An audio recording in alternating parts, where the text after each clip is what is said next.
a perseguição aos CACs começa a chamar a atenção da mídia de modo muito forte. Uma matéria excelente que saiu nesse final de semana na Gazeta do Povo, com diversas entrevistas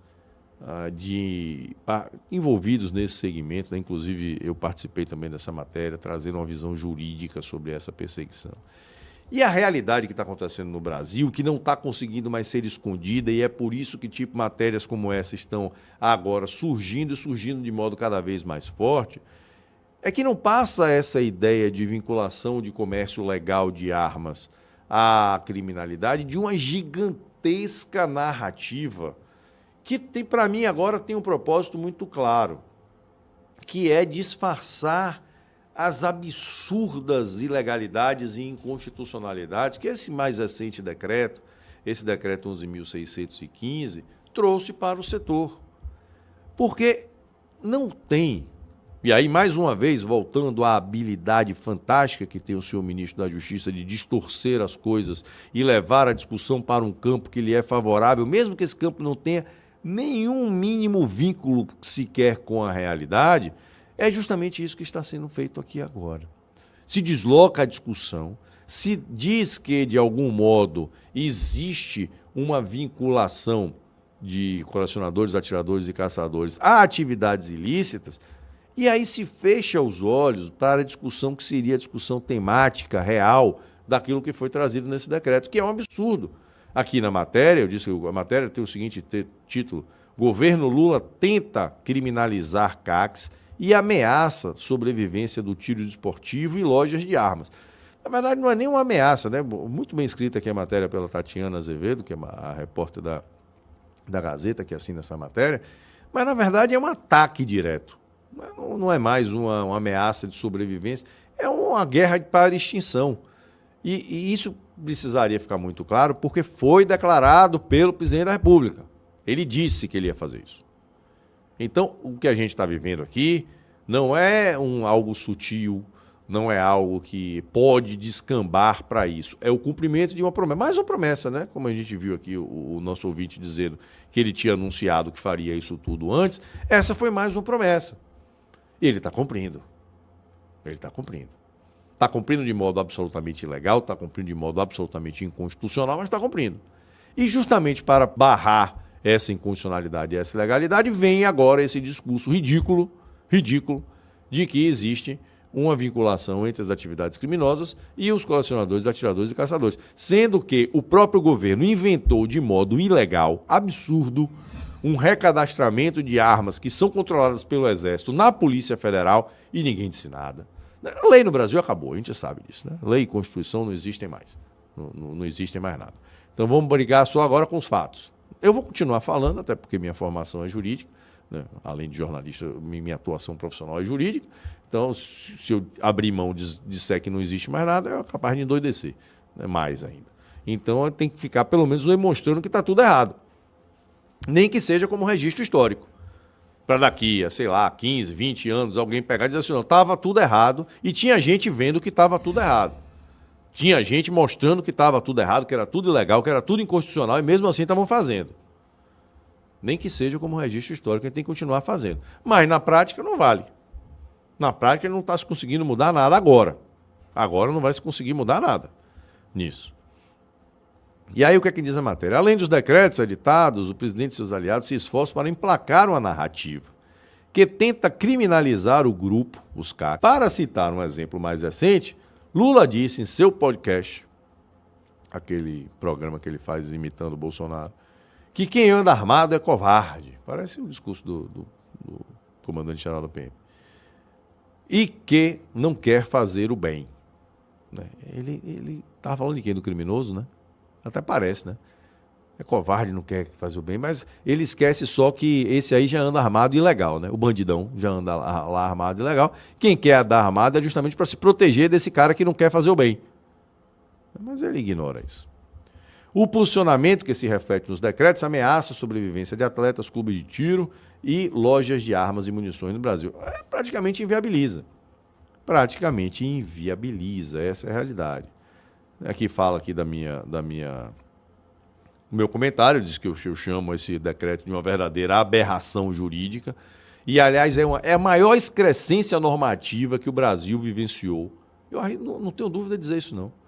É a maior excrescência normativa que o Brasil vivenciou nos últimos, 40 anos. Porque mais do que isso eu também não lembro. Dá para não dizer que é da história, eu não sei, eu vou dizer isso aí. É um ato completamente ilegal, completamente inconstitucional.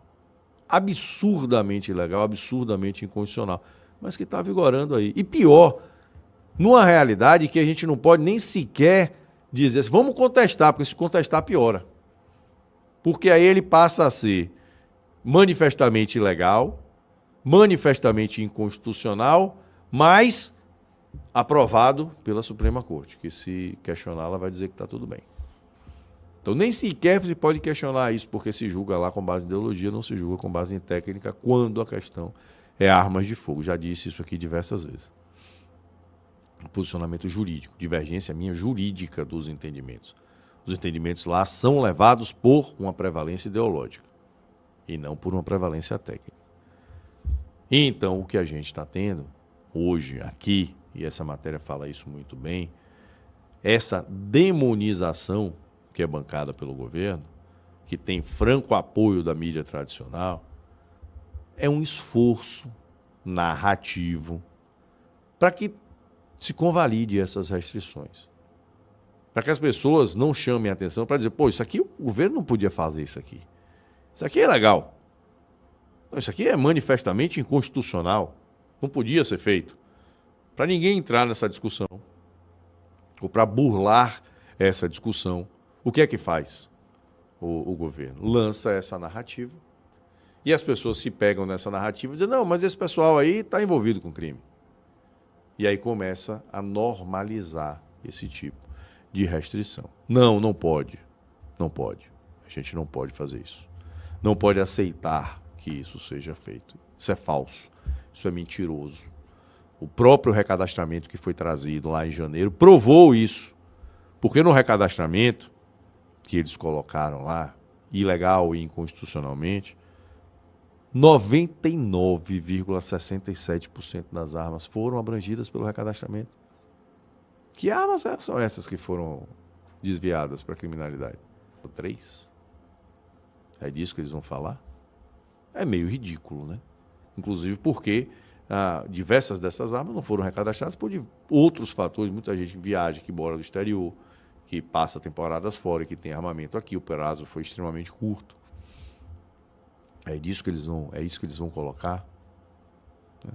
99,67. Na 0,3 ficaram faltando. Arredondando, né? 99,7, 0,3. 0,33 para ser exato. É esse o problema? É esse o problema? É meio ridículo. É meio ridículo. Isso está ficando claro. Está ficando claro que é ridículo. Está ficando claro que é narrativa. E pior do que isso, ou melhor, tem notícia boa. CAC hoje em dia no Brasil está parecendo massa de pão. Quanto mais bate, mais aumenta. Quanto mais o governo bate, insiste nessa narrativa ridícula, absurda, mais os atiradores estão demonstrando que são efetivamente atletas, que são efetivamente dedicados à prática esportiva. E que é esse o seu objetivo. Final de semana agora nós tivemos a etapa da Liga Nacional dos Atiradores Desportivos, a LINAD, que é presidida lá pelo meu grande amigo Marcelo Duffenbach.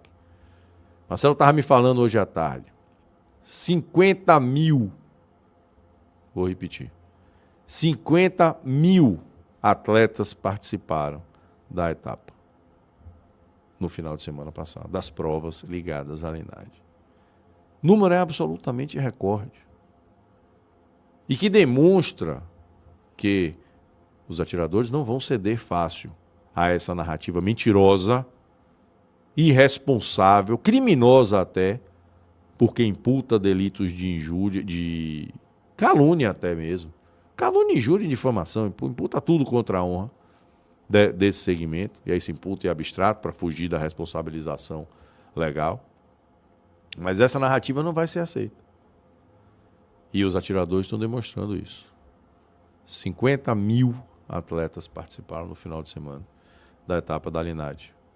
E aí se mostra que o tiro está pelo menos consciente de que precisa mostrar o seu espaço.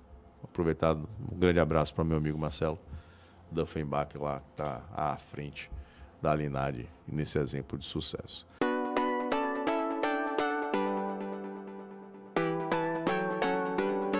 Olá! Você sabia que aqui no Brasil o Instituto da Legítima Defesa é extremamente subjetivo e caso o indivíduo que se defende, sendo originalmente vítima de um crime, não o faça de modo absolutamente preciso, acabará ele, de vítima, passando a condição de criminoso e sendo penalmente responsabilizado por sua conduta?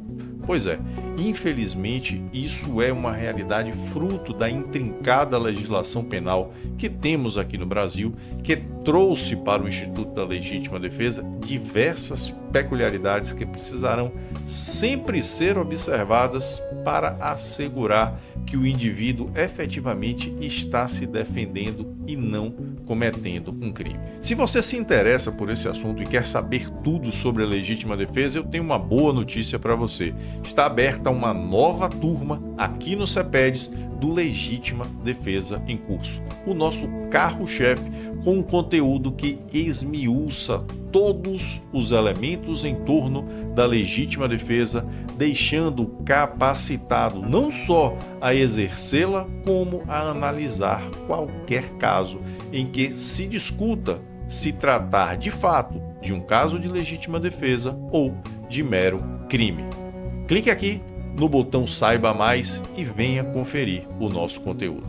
Eu te espero por lá.